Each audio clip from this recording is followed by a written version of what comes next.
Mapapagod, pero hindi susuko. Alam mo ba na may dalawang uri ng pagod na pwede mong madama? Una, yung pagod na itutulog mo lang at pagising mo, okay ka na. Pero may isang uri ng pagod na talagang kakaiba. Yun ay ang pagod na hindi nadadaan sa pahinga. Isang pagod na magpapahiwatig kung gaano kabigat ang mga problema mong daladala. Pagod na magpapanginig ng mga luha sa mata.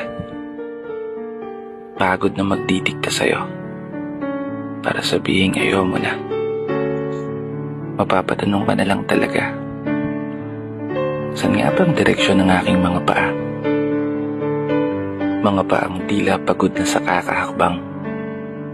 Mga paang ngimay na sa kada tapak sa baitang ng hagdan.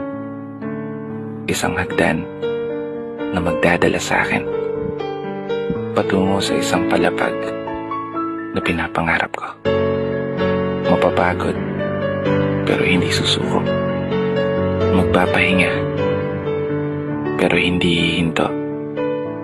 Para sa pamilya at para sa pangarap, palaging pipiliin na magpatuloy. Kasi alam mo, kung ang pagod ay kapalit ng magandang kinabukasan, wala kang dahilan para sukuan ng pagod. Wala kang dahilan para hindi ka bumangon. Wala kang dahilan para tuluyang magpalamon sa pagod na magbibigay sa iyo ng mga hamon at pagsubok na susukat sa iyong katatagan at kagustuhang makaahon, kagustuhang umasenso at kagustuhang magtagumpay at tuluyang makamtan yung magandang buhay na gusto mong mapasakamay.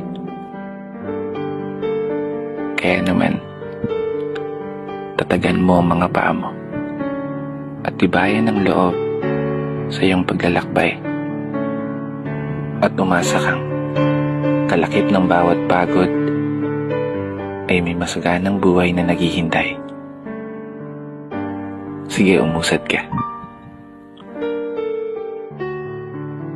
Dito na nagtatapos. Kaya isang pagpupugay para sa lahat ng mga tao na patuloy sumasabay sa hamon ng buhay.